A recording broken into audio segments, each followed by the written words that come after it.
அருமையான சுவையான ரவா லட்டு செய்யலாமா? 1 கப் ரவா, நான் வறுக்காத ரவாவை யூஸ் பண்ணுறேன்.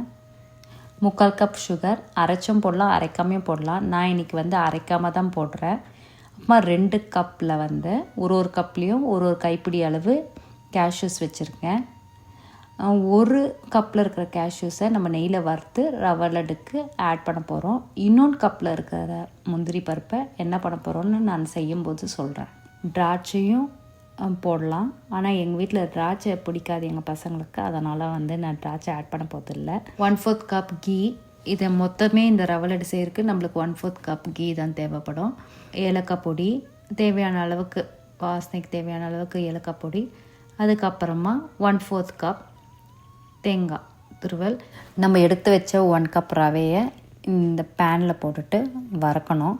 ஒரு மீடியம் ஹீட் வச்சுட்டு வரங்க, ரொம்ப செவந்துடக்கூடாது. அதனால் மீடியம் ஹீட்டில் நம்ம ஒரு 1 or 2 மினிட்ஸ் கிட்ட வறுக்கணும். அந்த வெள்ளை நிறம் மாறிடக்கூடாது. அதுக்கப்புறமா நம்ம 1/4 கப்பில் கீ எடுத்து வச்சுருக்கோம்ல, அதுலேருந்து 1 ஸ்பூன் கீயை இதில் போட்டுட்டு திருப்பியும் வந்து வறுக்கணும். அப்போ தான் வந்து அந்த கீயோட ஸ்மெல் வந்து அந்த ரவையில் நல்லா ஏறும். இப்போ வறுத்து எடுத்த 1 கப் ரவாயை நான் மிக்சியில் ஒரு ஓட்ட போகிறேன். ஏன்னா என்னோடய ரவா வந்து கொஞ்சம் பெருசாக இருக்குது, அதனால் ஒரு ஓட்ட போகிறேன். நீங்கள் நைஸ் ரவா அதை மாதிரி வச்சுருந்தீங்கன்னா மிக்சியில் அரைக்கணுன்ற அவசியமே இல்லை. ஆனால் அரைக்கணுன்னா ரொம்ப நைஸான அரைக்க வேண்டாம். ஜஸ்ட் ஒரு இன்ச்சர் மாதிரி அந்த ஒரு கைப்பிடி, ஒரு கப்பில் ஒரு கைப்பிடி அளவு முந்திரி பருப்பு எடுத்து வச்சுருக்கோம்ல, அதை வந்து நெய்யில் வந்து வறுத்துடணும். இதே இந்த 1/4 கப் நெய்லேயே தான் நம்ம யூஸ் பண்ணுறோம், வேறு எதுவும் எக்ஸ்ட்ரான்னு எடுக்க போகிறதில்ல. அதுலேருந்து ஒரு ஸ்பூன், ஒரு 2-3 ஸ்பூன் போட்டுட்டு நெய்யில் வந்து இந்த கேஷ்யூஸை வறுத்துடுறோம். அதுக்கப்புறமா தேங்காய் துருவல் எடுத்து வச்சுருக்கோம்ல, அதையும் வந்து வறுத்து எடுத்துடுறோம். நம்ம இப்போ அரைச்சி வச்ச ரவையை பவுலில் ட்ரான்ஸ்ஃபர் பண்ணிடலாம். அதுக்கப்புறமா ஏற்கனவே ஒரு கிணத்துல வந்து முந்திரி எடுத்து வச்சுருக்கோம்ல, அந்த முந்திரியை மிக்ஸி ஜாரில் போட்டுட்டு ஒரு ஸ்பூன் அளவுக்கு ரவையும் மிக்ஸ் பண்ணிவிட்டு அது கூட அரைக்க போகிறோம். ஏன்னா வந்து நல்லா நைஸாக வந்துடும். அதை ரவை கூட சேர்த்து அரைச்சின்னா முந்திரி வந்து நல்லா நைஸாக வந்துடும்.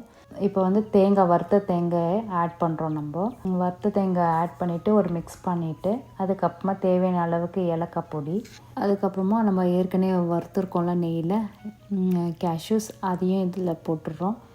அதுக்கப்புறமா சுகர், 3/4 கப் சுகர் எடுத்து வச்சுருந்த சுகர், அதையும் போட்டு எல்லாத்தையும் மிக்ஸ் பண்ணிடுறோம். எல்லாத்தையும் மிக்ஸ் பண்ணிவிட்டு அப்புறமா 2ஆக பிரிச்சுட்டு ஒரு பங்குல வந்து கொஞ்சம் கீ ஆட் பண்ணிவிட்டு நல்லா மிக்ஸ் பண்ணோம். மிக்ஸ் பண்ணிவிட்டு நல்லா கொதிக்க வச்ச பாலை ஒரு 2 to 3 ஸ்பூன் விட்டு கலந்துட்டு அதுக்கப்புறமா உருண்டை பிடிக்கணும்.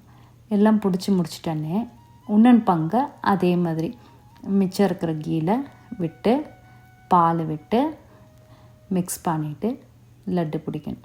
எதனால் நம்ம 2ஆக பிரிக்கிறோன்னா, லட்டு வந்து அந்த ஈரப்பதம் போயிடும். கடைசியாக மாவு வர ஈரப்பதம் போயிடும். அதனால் அப்போ பிடிக்கவே வராது.